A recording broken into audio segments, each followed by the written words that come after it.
안녕하세요. 남과 북이 하나 되는 시간 통일북소리 김경란입니다. 오지현 씨, 네. 혹시 선배 개그맨 중에 탈북민이 있다는 이야기 들어보셨어요? 그런 얘기는 한 번도 들어본 적이 없는데 이게 남한하고 북한하고 이게 개그 코드가 좀 다르고 이 감각도 좀 많이 달라가지고 아마 좀 힘들 것 같은데. 그래요. 근데 더 놀라운 건 말이죠. 네. 이 분이 탈북을 하신 후에 영화, 뮤지컬, 공연 이렇게 정말 문학의 다방면에서 열심히 활동을 하셨대요. 오, 그런 분이 계시다는 거예요. 전 처음 듣는데요. 오. 네. 전 알 것 같아요. 이보연 씨가 알아요? 아세요? 네, 저뿐만 아니라 탈북자들 속에서도 이분은 되게 좀 특별한 분이시죠. 아. 이제 요즘 막 여독스토리 뮤지컬, 여독스토리요? 들어봤는데? 네, 들어봤죠. 네. 여독스토리하고 요즘은 평양 마리아를 통해 가지고 문화로서 이제 통일에 이제 더 가까워지게 하는 그런 활동을 하시는 되게 잘 알고 있죠. 딩동댕 역시 오지현 씨 진짜 오늘은 좀 아는 게 성명 뭐야? 좀 알려나 했더니 그래요. 자, 오늘은 평양 마리아의 연출가로 돌아오신 정성산 감독님과 그리고 주연 배우이신 신효선 씨를 모시고 정말 풍성한 이야기 나눠보려고 합니다. 먼저 영상으로 뮤지컬 평양 마리아 함께 만나보시죠.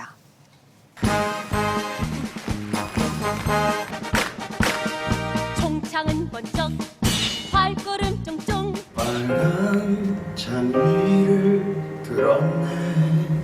평양은 말이야요 평양은 말이야요 춤추고 싶단 말이야요 조선혁명 박물관에 오신 걸 환영합니다. 저는 책임 해설원 정리화라고 합니다. 고작 몸을 파는데 이렇게 요상한 짓거리까지 할까? 날 북조선에서 빼내주겠다고. 내가 할 말이 없구만.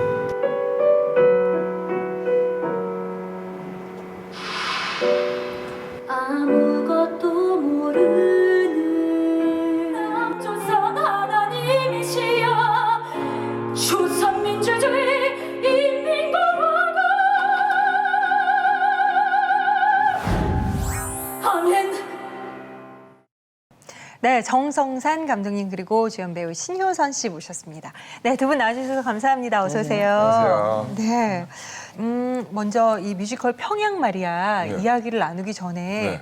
아까 이보연 씨도 이분 뭐 잘 알고 있다 얘기할 정도로 정말 이 감독님의 개인사가 굉장히 드라마틱하다는 이야기를 근데 들었어요. 어디서 뵌 것 같긴 한데 정말 KBS 개그맨, 제가 KBS 개그맨이거든요. 네. KBS 개그맨이 맞으신가요? 제 감독님께서? 네, 제가 몰랐어요. 죄송, 제가 너무 뭐야, 죄송. 효선 씨도 몰랐어요? 오, 근데 저는 진실을 얘기해 주세요. 진실. 뵌것 같긴 해요.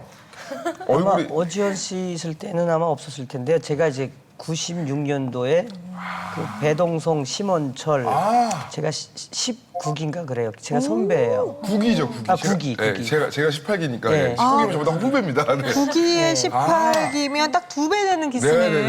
제가 국이 그래서 선배님이시구나. 그 당시에 김웅래 그 PD님 코미디 1번지라는 프로그램에서 그 인민군 동작구만이라는 들었어요. 어머, 그러니까 얼굴 생각나나 네. 그래요. 예, 저 한때 뭐 유행어는 없었지만 저 뭐 딱이니 끼니 똑이야 뭐 그거요. 또기니끼니 딱이야요. 이거잖아요. 예, 똑딱똑딱을 또기니끼니 딱. 그것도 했었고 그 다음에 이제 그 인민군 동작구만이라는 그 코너가 굉장히 인기 있었어요. 네, 완전 인기 많았어요. 네. 예, 그래서 코미디언 생활을 시작하다가 저는 없어도 뛰었어요. 오. 예, 배동성 선배랑 같이 그 당시엔 참 많이들 하셨죠. 예, 그 돈이 짭짤하게 되더만요. 그때게 야. 이제 그때게 바짝 벌었어요. 오, 근데 정말 또 대단하신 게 굵직굵직한 영화에도 또 출연을 하셨대요. 아, 그쵸? 출연은 아니고 아니요? 출연보다는 참여를 하신 거 제가 어떻게? 그 개그맨 생활을 하다가 이제 96년도에 시작을 했는데 네. 97년도에 KBS 드라마 작가 시험을 보게 됩니다. 제가 그러니까 그때는 공채.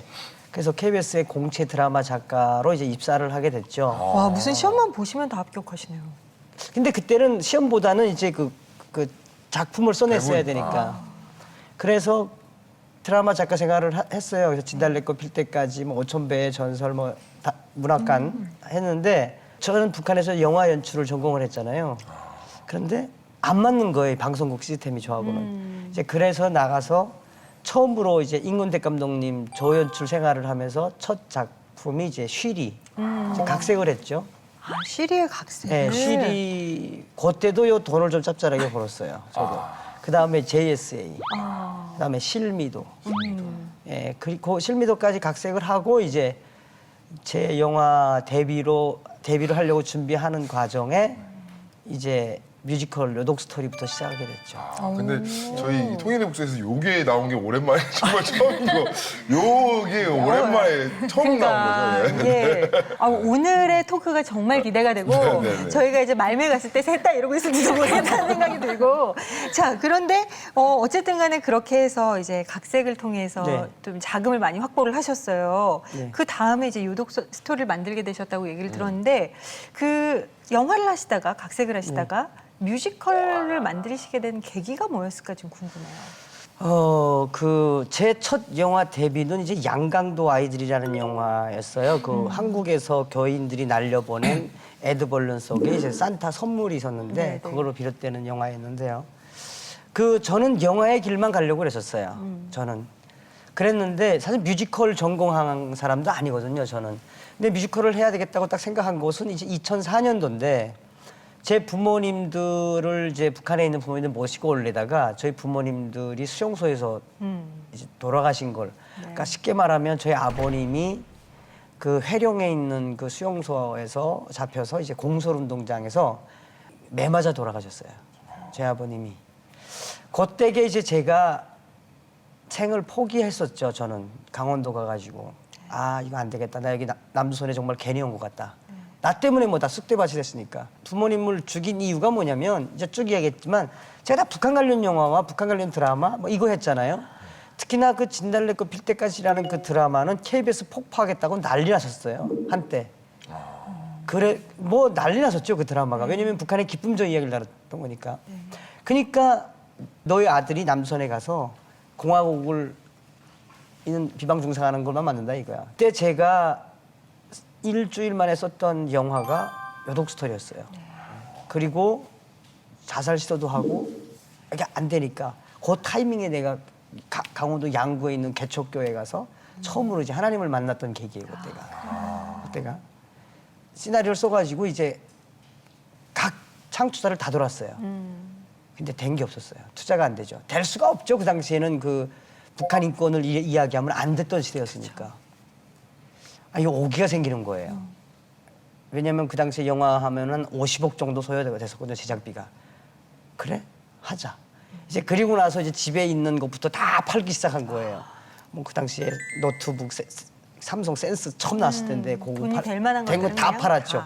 그런데 제 신장 담보로 이제 2천만 원 딱 대출받고 집에 있는 건 싹 다 팔았어요. 아무튼 이제 그리고 그 요독 스토리 만들어 놓고 죽고 싶었었어요, 저는. 그게 뭐냐면 어떤 게냐면 정확한 표현은 아닌데 살풀이였던 것 같아요, 저의. 무조건 만들자. 이거를 내 안에 있는 것들을 다 쏟아내서 쏟아내서. 그냥. 정말 해외 언론에서는 한국판 레미제라블이라고 불릴 만큼 굉장히 극찬을 받았던 작품이라고 얘기를 들었어요. 네. 근데 그때 너무 이제 고생을 많이 하셔가지고 지금 이가 13개가 임플란트 해가지고 네네. 자신이 이가 아니라고 이렇게 들었는데 네, 맞아요. 근데 이게 그 과정이 뭐냐면 딱 한 가지예요. 나를 단련하신 후에 정금같이 쓰시리라. 저는 그거였거든요. 아, 그렇구나. 그러니까 얼마나 고통이 심했냐면 제일 힘든 게 이 아픔이었어요, 저는. 이 생리가 막 아픈 거예요. 생리가. 근데 그 당시에 돈이 있었으면 치과 치료하면 되는데 그냥 뽑으면 10만 원이면 되거든요. 그럼 돈이 안 들잖아요. 의치하고 막 제일 괴로웠죠, 제가. 그래서 아까 분장실에서 그 말씀 하셨잖아요. 저는 오돌뼈 씻는 재미가 요새 행복해요. 이걸 속대를 박았어요. 지금 그 이게 딱 보면 그 뭐죠? 엑스레이 찍으면 터미네이터예요, 터미네이터. 그 저희 외제차 한 대 달고 다닙니다. 그렇네요. 진짜. 이런 치열함과 정말 처절함 속에서 작품이 탄생했다는 것도 정말 놀라운데 근데 문제는 이렇게 빚더미에 앉아서 정말 이런 고통 속에 계시다가 또다시 지금 요독 스토리 뮤지컬에 도전을 하셨어요. 안 하셔도 되는데 왜 굳이 또 그 한때 제가 빚을 갚아가면서 제일 돈을 많이 벌었던 거는 그 타워 팰리스 앞에 뭐한 그 퓨전 바예요. 원래는 한 100만 원이 필요해서 하도 빚쟁이들이 하니까 그 사장이 형이었거든요. 형 100만 원만 좀 꿔줘 갔어요. 근데 그 형이 안 꿔주는 거예요. 여기서 일하려는 거예요. 무지하게 속된 말 쪽팔렸죠. 했어요. 그 안경도 뿔테이만한 거 뭐 쓰고 나 얼굴 알아보면 안 되니까. 그래서 하다가 처음엔 제가 이름이 닉네임이 있었어요. 제가 이름 다 써야 되거든요. 네. 네임 제가 존이었어요. 존. 존으로 하다가 어느 날 저를 알아보시게 된 거예요. 혹시 정성산 감독 아닌가요? 아닙니다. 막 처음에 거짓말했죠. 네, 계속 알아보는 거예요. 여독스토리 정성산 감독 맞네요. 정말 쥐구멍이라도 들어가고 싶더라고. 그래서 모르겠다. 맞습니다. 그래서 왜 와인바에서 지배인을 하네요, 나보고. 빚 갚아려고 합니다. 다달이 빚을 갚아야 되니까. 진짜네. 예. 여독스토리 돈 많이 벌지 않았냐고. 그래서 다 빚이 생겼습니다. 하고 이제 그리고 이제 일을 했어요. 이제 알아보니까 이게 좋은 게 와인을 비싼 걸 시키더라고. 그 한 병 비싼 거에 10%는 내 거거든. 원래 그런 게 있어요. 에라 모르겠다. 그다음에 이제 닉네임 바꿨죠. 여독스토리 정성산. 딱 바꾸고 실명제로 그냥 실명제로 쾅! 확인했어요. 저도 이렇게 해야 되겠다. 네. 미니. 아니, 잇몸 미니. 오지현. 그랬더니 이제 그분들이 정성산 감독이 빚 갚고 있대. 소문이. 이제 그 소문이 나서 이제 오신 거죠. 이제 와인 사주시고. 근데 이제 그 지배인 형이 매출이 많아지니까 저한테 총 지배인을 맡긴 거예요. 그래서 그걸로 빚을 많이 갚았어요, 저는. 그래서 지금도 저는 그 당시에 여독스토리 정성산으로 서빙을 한 거 후회하지 않아요. 그러나. 그래요. 갑자기 울컥하네. 진짜 저희는 이렇게 짧은 시간 안에 그 이야기를 듣지만 그 순간순간 그 분초를 겪어낸 그 본인의 그 순간순간의 그 참담함과 또 안도감과 정말 살아야겠다는 끈질긴 거 그것들은 저희들은 절대로 알 수 없는 영역인 거예요. 근데 그 제일 힘들었던 게 뭐냐면 저는 딱 두 가지였는데 하나는 하나님 팔아먹는다. 엄청나게 심했어요, 저는. 왜냐면 여독스토리에는 예수님이 나오거든요. 아버지 남조선에도 가지 마시고 공화국 여독에도 와주소서. 제일 힘들었어요, 제가 하나님 팔아먹는다는 소리가. 두 번째는 사기꾼. 한때 여독스토리 올려놓고 뭐 방송국에서 특집으로 다루려고 저를. 뭐 제가 사놓은 땅도 많고 뭐 엄청난 불륜 저지르고 결국은 결방이 됐죠. 거짓말이니까. 저는 왜 악착같이 살았냐면 악착같이 했냐면 그냥 이유는 딱 하나예요.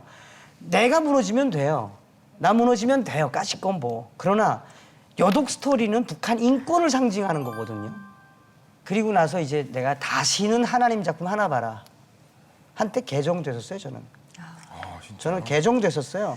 참, 이 내적 갈등과 치열함이 어마어마했다는 게 정말 네. 고스란히 느껴져요. 네. 왜냐하면 교회 공연하고 돈 못 받은 게 꽤 됐거든요, 저는. 그러니까 야 이거 1000만 명의 기독교이라고 그러는데 내가 그렇게 힘들 때 야 이렇게 안 도와주나? 고조이 남도선 교회는 뭐 하는 거야 이거? 그래서 한때 저는 엄청난 시험에도 빠졌었어요. 근데 그 시험에 빠진 나를 붙잡아준 사람이 우리 탈북자들의 대모인 주선혜 선생님이었어요. 저희 통일목소리 1편 시즌 1 때 반갑습니다. 예, 네. 또 해주셨죠. 그 청양 마리아는 쓴 지는 한 7년 됐어요. 진짜. 네. 안 하려고 하다가 작년도에 북한에서 40명을 이제 함흥, 원산, 함북도 쪽에서 많이 죽였어요. 40명을 공개 처형을 했는데 제일 앞에다가 성경 소지자, 하나님 전도자를 맨 앞에다 세우고 새롭게 등장한 처형 도구가 고사기관총이었어요. 김정은이가 정권을 잡고 나서 그래서 화염방사기가 등장한 거거든요. 그리고 그것도 충격이었는데 작년도에 이제 우리가 지원하고 있는 이제 북한의 교인들이 있어요. 저희 지원하고 있는 충격적인 이야기 들어주더라고요. 엄청나게 많아지는 거예요. 지하교회가. 아, 그래요. 예. 그래서 하자. 그래서 이제 빚 조금 갚아가면서 그 이제 월세 좀 탈피하려고 이제 와이프랑 모았던 전세 그 이제 있어야 그 뭐지 그 아, 얘기 들으니까 평양 마리아는 또 어떤 내용을 담고 있는 뮤지컬인지 정말 궁금해지는데. 8년 전이죠. 여독 스토리 올려놓고 나서 네. 2007년도에 편지를 받게 돼요, 한 통에. 그분이 이제 여독 스토리에 대한 이야기를 들었다. 중국에 있는 분이었는데 굉장히 편지가 뜨거웠어요. 왜냐하면 그분은 평양에 있던 분인데 이제 고난의 행군을 겪고 나서 집안이 이제 추방이 됐어요. 그리고 빨리 눈을 떴어요, 이분이 또. 저 중국으로 빨리 나와가지고 그 당시에 무슨 생각을 했냐면 쉽게 말하면 이제 막달라 마리아 같은 삶을 살았어요. 연길에서 아주 유명했어요. 그 사람 이름만 대면 그 당시에 조선족 연길 경찰 공안들 있죠. 깡패들은 완전히 개월량 같은 유명한 기생이었어요. 그 여자가. 그러니까 돈도 많이 벌었어요. 이제 그러다가 그분이 이제 하나님을 만나서 어느 한 기도원에 있었어요. 그러다 저 편지가 주고 간 거거든요.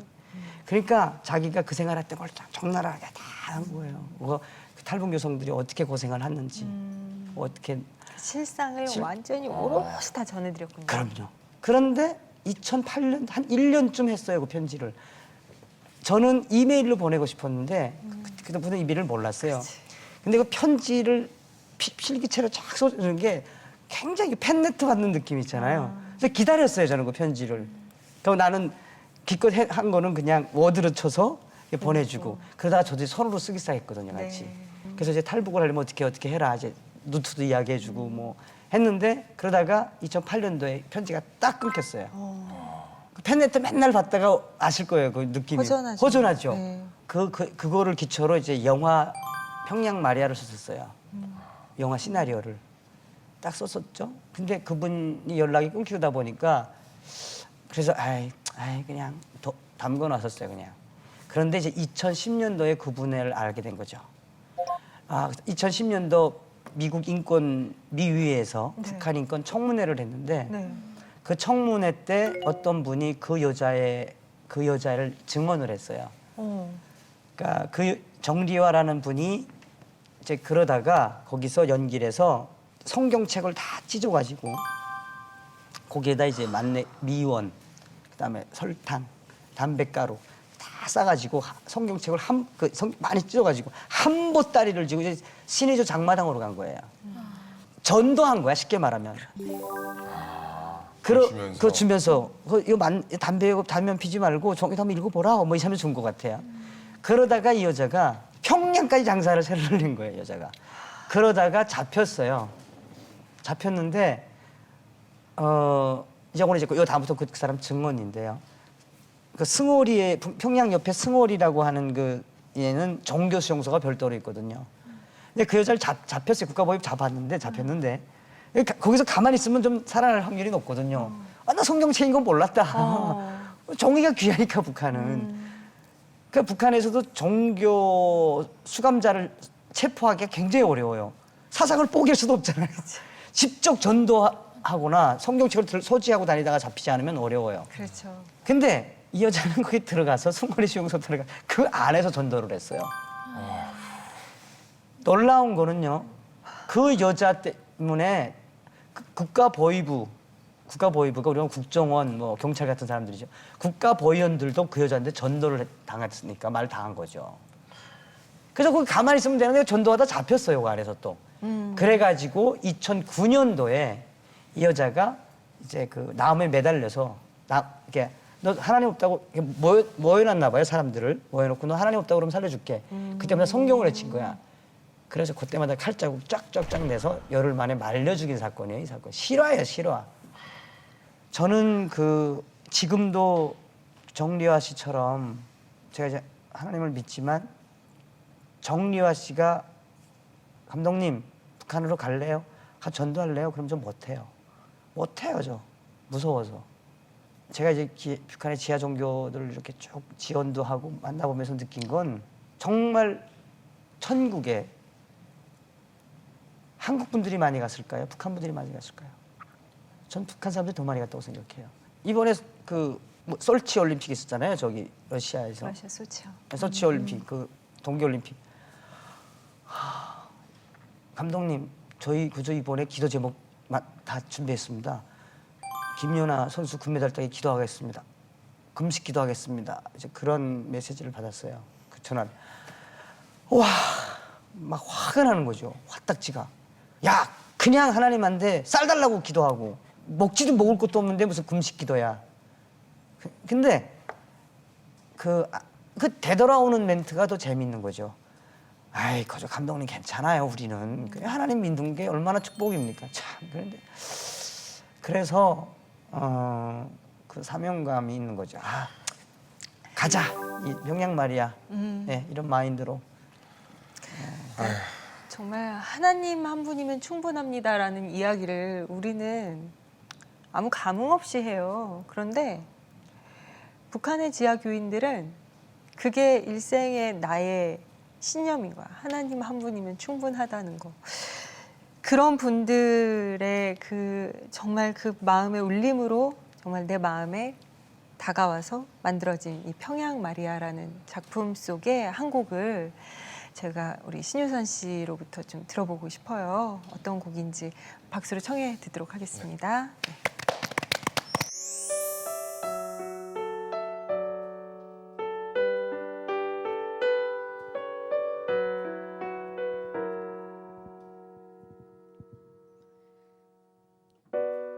아무것도 모르는 북조선 사람들 당신을 알고 사랑을 느껴요.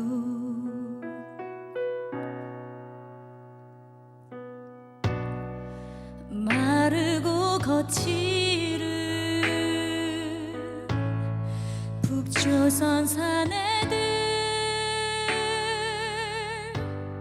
당신을 알고 사랑을 배워요.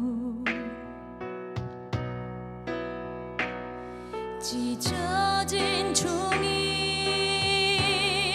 그 한 장으로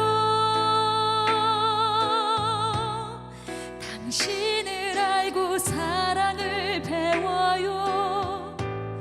사랑을 꿈꿔요. 거친 시간들이 뺏어간 거짓된 추억들 당신의 말씀 한 장으로 믿음과 진리로 품에 안겨요. 저 영철 너무 악이 가셨습니다. 하나님의 축복일 겁니다. 리아 언니도 제 아기를 위해 기도해 주셔. 하나님, 제가 리와 남편 광남 동지의 한만 호원한 서림 신장을 잘 태워서 가루로 만들었습니다. 아이고, 부디 하나님 리와를 하나님의 종으로 써주소서. 이 신장 가루가 하나님이 거하는 땅에 뿌려지도록 하소서.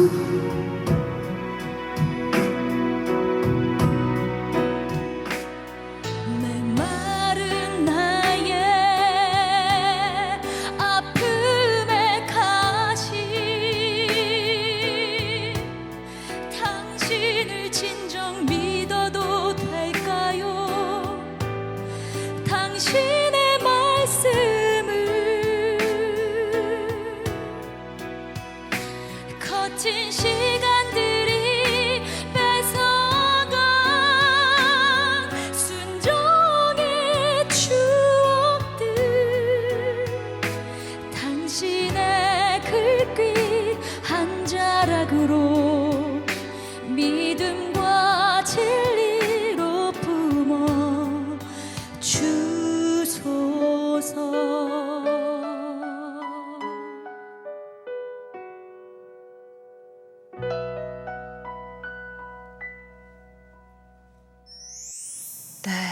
잘 들었습니다. 그래서 저희가 이야기를 듣고 들으니까 그 가사가 한자 한자가 막 가슴에 와서 박히는 느낌이에요. 근데 요 노래는 어느 장면에서 부르는 건가요? 이 방금 들으신 곡은 찢어진 종이 한 네. 장이라는 곡인데요. 저희 작품이 영상과 무대가 함께 가는 작품이에요. 그래서 영상 속에서 이제 영숙이라는 인물이 정말 위험한 상황에도 불구하고 그 찢어진 종이, 성경 말씀이 적혀져 있는 그 종이를 주먹밥에다 싸놓고 담배를 말아서 이렇게 수용소 안에 들어가서 그걸 전해주고 정말 위험한 상황에서도 목숨을 걸고 그렇게 전도를 해요. 그래서 그 영숙이의 노력 위에 하나님의 은혜가 덮여져서 정말 그 말씀 한 구절 한 구절을 보는 사람들이 하나님을 믿게 되고 그 안에서 역사가 일어나는 거죠. 그래서 방금 아까 말씀 들으신 것처럼 지하 교인들이 점점 부흥케 되는 그런 장면이 나오는데 그때 부르는 곡이에요. 제가 개인적으로 이 곡을 부를 때 정말 간절하게 북한을 생각하면서 그 사람들을 생각하면서 부르거든요. 정리화의 그 극 중에서 이제 제가 정리화인데 정리화의 기도기도 하고 네, 그렇습니다. 효선 씨가 이 뮤지컬에 그 참여하게 된 계기가 있나요? 네, 참여하게 된 요독 계기. 스토리에 이어서 또 네, 평양마리아까지. 네. 네. 3년 만에 전화가 왔는데 이제 작품의 제의를 받고 처음에 이제 대본을 읽는데 못 하겠더라고요. 너무 독하고 이게 실화라는 게 믿고 싶지도 않고 믿어지지도 않고 내가 과연 이 역할을 할 수가 있을까? 잘 할 수 없겠다, 두렵다 이런 생각이 더 많이 들었기 때문에 못 하겠다는 생각을 했었는데 이제 하나님께 이제 제가 여쭈려고 예배 자리로 나가고 또 기도를 할 때마다 하나님께서 저에게 말씀을 주신 게 강하고 담대하게 나가라. 내가 너랑 함께 할 것이다. 보라 내가 너 새 일을 행하리라. 광야의 길을 사막의 강을 내리라. 이 말씀을 반복적으로 주시는 거예요. 그래서 순종하는 마음으로 네 하나님 좀 하나님 도와주세요 하고서 하겠습니다 하고서 이렇게 하게 됐는데 네 하나님이 도와주시겠죠. 네, 뮤지컬이라는 거는 여러 사람이 또 같이 하는 거잖아요. 그 중에서도 주인공을 맡았으면 뭔가 이렇게 그 정리아라는 그 극 중에 주인공의 역할을 맡으면 뭔가 느끼는 점도 남들이 막 몇 배가 되실 것 같아요. 어떠세요? 완전 그 사람이 되는 네, 거지. 그 완전. 극을 하는 동안에는 나는 없어지지 않아요. 매회 매 씬마다 제가 간절한 마음으로 하나님을 이렇게 의지하고 가거든요. 이런 작품이 없었어요, 저는. 그래서 하나님 집중력 주세요. 하나님 제가 정말 탈북한 이 사람의 심정으로 뛰게 해주세요. 그리고 제가 정말 아이를 잃은 그 슬픔을 중보할 수 있도록 이 상황에서 저에게 눈물을 주세요. 이렇게 기도하고 매 씬마다 들어가거든요. 그래서 정말 많이 울고 오열하는 씬들이 있는데 하나님께서 이 작품에 나를 왜 보내셨나 생각할 때 하나님을 예배하고 하나님의 눈물로 그 북한을 위해서 울어라. 그 마음을 너무 강하게 주셔서 예배하는 마음으로 공연에 서고 있습니다. 노래 들으면서 진짜 막 정말 막 가슴이 막 뛰었어요. 그렇죠. 예. 그리고 제가 이제 배우들한테 그런 이야기를 했어요. 너희들한테 배우들한테는 굉장히 힘든 작품일 거다. 미안하다. 왜냐하면 평양 마리아는 한 편의 영화를 보는 듯한, 한 편의 뮤지컬을 보는 듯한, 또 한 편의 연극을 보는 듯한 영화, 뮤지컬, 연극 거기에 이제 테크놀로지한 그 이런 좀 3D 효과 나는 부분들 있고요. 최초예요, 제가 이렇게 만든 거는. 소극장에서 이렇게 끝나면 사람들이 5명밖에 안 했어 출연이. 이게 모노 뮤지컬이거든요. 이 주인공 혼자서 8곡, 9곡을 불러야 되는 노래예요, 이게. 그러니까 요독 스토리는 50명이 나오는 뮤지컬이거든요. 그러니까 50명이 나오는 뮤지컬은 절대 BEP를 맞출 수가 없어요. 대한민국의 공연 시장에서. 그러니까 요독 스토리를 올려놓으면 그게 다 빚이에요. 이 방송을 보고 이제 공연을 보시는 분들은 이제 시즌 2를 접하시게 될 거예요. 6월 달부터 우리가 시즌 2가 되니까 6월 20일 이후부터는요. 굉장히 코믹하고 아주 더 재밌을 거예요. 재미적 요소들을 좀 더 가미해서 좀 더 가미했어요, 이제 저희가. 업그레이드를 시킨 네네. 시즌 2의 이 평양 마리아 정말 기대가 되는데 봐야겠네요. 가봐야 될 것 같아요. 같이 볼래요, 우리? 가볼까요? 같이 가서 봐요. 그래요. 이렇게 어쨌든 정말 뜨거운 마음으로 올린 이 평양 마리아를 보면서 관객들이 이런 메시지를 좀 받았으면 좋겠다, 감독으로서. 어떤 게 있을까요? 믿는 분들은 아멘을 마음껏 외칠 수 있는 자유가 얼마나 소중한지 깨달았으면 좋겠습니다. 이거고요, 저는. 네.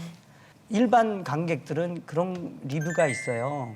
어떤 거냐면 이것이 실화라고 하는 게 충격입니다. 우리 그 얼마 전에 신이 내린 사람 영화 있었죠? 네. 신이 보낸 신이 사람. 보낸 사람. 거기서 나와요. 압록강 두만강 물이 마르면 그 바닥에는 뭐가 있을까? 성경책밖에 없어요. 엄청나게 들어갔어요, 성경책. 우리 크리스찬들이 하나님이 예비해 놓으신 통일 지분을 가지고 와야 돼요. 한국 교회가 한 3만 5천 개 된다고 그러죠. 대형 교회 뭐 이제 성도 수가 있는 교회. 한때 그 교회마다 북한 선교회 다 있었어요. 다 없어졌어요. 이유는 딱 하나. 왜 그러겠습니까? 이게 북한 선교가 있어도 운영이 안 되니까 이게. 그런데 방법이 있습니다. 방법이 있어요. 바로 문화라는 거거든요, 문화. 그래서 문화를 통해서 우리 크리스찬 문화가 통일 문화로 그래야만 소련처럼 소련이 붕괴됐을 때 마약이 들어가고 매염이 들어갔죠. 맞아요. 그러면 망하는 거예요. 그래서 우리 교회가 좀 뜨거워져야 된다. 그래서 평양 마리아의 이유예요, 사실은 그게. 감독님께서는 지금 문화예술계에서 막 엄청 진짜 너무 광활하게 활동을 네. 하고 계시잖아요. 저도 그렇고 많은 탈북 사람들, 저도 북한에서 채용무용을 전공을 했었거든요. 네. 그런 거 보면 예술을 가지고 있고 재능을 가지고 많은 탈북민들이 또 그런 거를 하고 싶어 가지고 있고 비전도 가지고 있는 사람들이 많을 거잖아요. 네. 근데 뭐 어떤 방향과 이런 게 없어서 못할 사람들도 많을 텐데 그런 분들한테 혹시 뭐 어떤 조언을 주실 만한 게 있나요? 하지 말라 그러죠, 저는. 하지 말라고요? 너무 저는 힘든 할까 길이니까. 했는데. 너무 힘든 길이기 때문에. 그럼 탈북민 예술인들은 재즈를 배워야 되거든요. 여기 발라드를 배워야 되고 왜냐하면 북한을 상대로 하지 않잖아요. 북한 인민들을 상대로 하는 건 아니잖아요. 그렇게 북한의 선전선동으로 만든 노래들이 반갑습니다. 이건 최고의 선동으로 만든 거거든요. 그래서 저는 앞으로 만약에 가능하다면 그 하나원 있죠. 네. 하나원에 탈북민들로 연극을 통한 뮤지컬을 통한 치유 프로그램, 심리 치유 프로그램을 좀 하고 싶어요, 제가. 예. 굉장히 좀 해주셨으면 좋겠다는 생각도 맞아요. 들어요. 네. 굉장히 필요한 부분이라고 생각도 들고요. 그래서 그거를 연극을 통한 자가치유. 이건 이제 해외에서는 막 유명한 프로그램이죠. 그렇죠. 네. 그래서 탈북할 때 그 심리적인 압박감, 그 안에 있는 애들 이거를 해서 기획을 다 했어요. 기획을 해서 네. 통일부에 드렸죠. 1년째 답이 없어요. 그래서 한 3번인가 드렸어요. 두 분의 아주 열정적인 삶의 이야기, 그리고 하나님께서 주신 비전들 함께 나눠봤습니다. 참 얘기를 쭉 들으면서 우리나라 젊은이들 연예인 되고 싶다는 친구들 요즘에 참 많습니다. 그리고 문화예술 분야에 진출하고자 하는 친구들도 정말 많고요. 하지만 중요한 게 있습니다. 그 중심이 무엇인가? 그리고 내가 이것을 왜 하려고 하는가? 적어도 우리 방송을 함께 보고 계신 시청자분들께서는 정말 이런 시간들을 통해서 본인의 비전을 가지되 그 비전의 중심에 무엇이 있는가, 나의 비전을 다시 새롭게 하고 그것들이 하나님을 향해 있는, 그리고 하나님의 나라와 의를 위하는 그런 어떤 마음의가짐을 새롭게 하는 그런 시간이 되셨기를 진심으로 바라고요. 아까 감독님이 얘기하셨듯이 탈북민은 미리 온 통일이잖아요. 이렇게 하나님께서 분명한 사인을 보여주시는데 저희가 안일하게 있을 수는 없다는 생각을 더 크게 하게 됩니다. 우리가 좀 더 긴장하고 마음을 새롭게 해서 다가오는 통일을 조금 더 능동적으로 적극적으로 준비할 수 있는 우리 모두가 됐으면 좋겠다는 생각이 듭니다. 네, 통일복소리 오늘 참 뜨거운 은혜의 시간이었고요. 오늘 시간은 여기까지고 저희는 다음 주에 다시 찾아오도록 하겠습니다. 고맙습니다. 하온 엄마는 하온이를 임신한 사실을 모른 채 한국에 왔습니다. 탈북 여성이 남한에서 홀로 아이를 키우는 것은 무척 버거운 일입니다. 탈북 후 중국에서 태어난 아이들에게는 기존 탈북민에게 주어지는 혜택이 거의 없기 때문입니다. 초보 엄마인데다 주위에 의논할 사람도 없다 보니 아이가 아플 때가 제일 힘들다고 하네요. 탈북민닷컴은 작은 금액이지만 하온이 앞으로 매달 희망금을 보내려고 합니다. 여러분의 작은 손길이 탈북 미혼모와 아이들에게 큰 도움이 될 것입니다.